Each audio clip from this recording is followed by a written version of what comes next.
Maladie du cœur, crise cardiaque, infarctus, AVC, accident vasculaire cérébral, diabète de type 2, cancer, diminution du bon cholestérol, augmentation du mauvais cholestérol, des maladies auto-immunes. Voilà des exemples des effets des acides gras trans. Le pire aliment ennemi de votre cœur est l'acide gras appelé acide gras trans.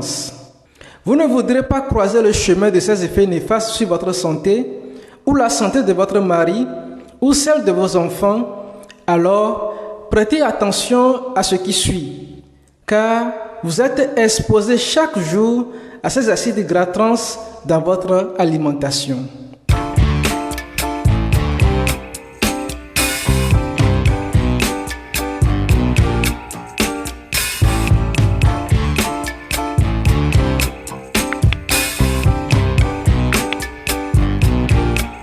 Bonjour chers amis, je suis Dr Sokoli, médecin généraliste et passionné de votre bien-être. Ici, nous échangeons sur comment vous devez prendre en main votre santé et votre bien-être. Si vous n'êtes pas en bonne santé, ce n'est pas facilement gérable, n'est-ce pas? Je vous invite, pour ne pas rater nos futures publications, à vous abonner à la chaîne et à activer la cloche de notification. Et rejoignez notre canal Telegram dont le lien se trouve dans la description. Dans notre alimentation, nous consommons les huiles, encore appelées matières grasses. Et les huiles sont faites d'acides gras. Sur le plan chimique, il existe deux sortes d'acides gras. Nous avons les acides gras saturés et les acides gras insaturés. Les acides gras insaturés sont organisés en liaisons appelées cis ou trans. Donc, d'où nous parlons d'acides gras trans. Maintenant, comment sont formés les acides gras trans? Les acides gras trans peuvent avoir trois origines différentes. Nous avons les acides gras trans d'origine naturelle. Ils sont produits dans l'estomac des ruminants, comme les vaches, les moutons, qui sont nourris naturellement par les herbes. Et ces acides gras se retrouvent ensuite dans la viande de ces ruminants, ainsi que leur lait et leurs produits laitiers qui en découlent. Deuxième origine, nous avons les acides gras trans d'origine technologique. Ils sont synthétisés en industrie. Et l'industrie alimentaire fabrique les acides gras trans pour augmenter la saveur des aliments, pour allonger la durée de conservation des aliments. Troisième origine, nous avons les acides gras trans qui peuvent également se former lors du chauffage et de la cuisson des huiles végétales à haute température, que ce soit au cours de procédés industriels de transformation ou lors de l'utilisation domestique de ces huiles. Dans quel aliment trouve-t-on les acides gras trans?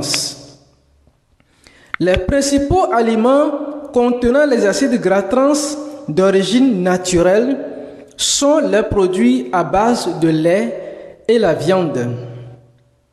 Cependant, si les ruminants sont nourris par des acides gras trans qui ne sont pas naturels, nous consommons indirectement ces acides gras trans qui ne sont pas naturels en prenant les produits issus de ces ruminants. Pensez, par exemple, à l'élevage intensif de ces ruminants dans les pays développés, surtout où ces ruminants ne sont pas nourris naturellement à base des herbes, mais plutôt sont nourris presque à base des aliments fabriqués en industrie. Et on nous envoie ensuite en Afrique leur viande, leur lait, que nous ne contrôlons pas souvent avant de les accepter dans nos pays. Est-ce que ces produits sont composés réellement d'acides gras trans naturels? Quant aux acides gras trans d'origine technologique, ils se retrouvent dans de nombreux produits transformés.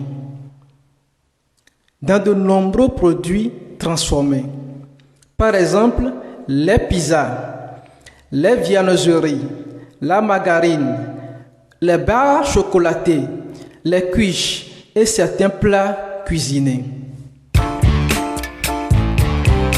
Comme nous disons au début, les acides gras trans et votre cœur ne sont pas de bons amis.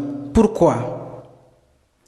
Plusieurs études au Canada, en France et un peu partout dans le monde ont montré qu'une consommation excessive d'acides gras trans est associée à une augmentation du risque cardiovasculaire. Cependant, aucune augmentation du risque cardiovasculaire n'a été mise en évidence avec la consommation d'acides gras trans d'origine naturelle au niveau de la consommation actuelle. Au contraire, une consommation excessive des acides gras trans d'origine technologique peut avoir des effets néfastes sur la santé du consommateur. Il a été montré que l'augmentation de 2% de l'apport énergétique total par les acides gras trans augmentait de 23% le risque de maladies cardiovasculaires. En 2005, une étude en France a montré que les personnes dépassant le seuil de 8 grammes par jour d'acides gras trans s'exposaient à des risques de maladies cardiovasculaires importants. Attention, sur les étiquettes de certains aliments, vous allez lire 0 acide gras trans. Cela ne signifie pas forcément 0 g d'acide gras trans, mais ils peuvent être présents en quantité minime, comme quelques 100 mg. Et donc, prudence, l'abus de ces aliments peut être nocif pour vous. Chers amis, les organismes de régulation en santé demandent aux industries de réduire ou d'annuler l'usage des acides gras trans dans leur industrie. Et l'Organisation mondiale de la santé, l'OMS, prévoit son interdiction à l'horizon 2023. Mais comme vous le savez, votre santé est entre vos mains. Et votre bonne santé commence par le choix des aliments que vous consommez chaque jour. Quels sont les acides gras que nous pouvons préférer aux acides gras trans? Nous en parlons dans la deuxième partie. Restez avec nous, abonnez-vous et activez la cloche de notification. Je vous laisse avec cette réflexion. Faut-il encore consommer ou faut-il consommer régulièrement les aliments contenant les acides gras trans d'origine technologique? Vos commentaires sont vivement attendus. Je vous remercie. À la prochaine.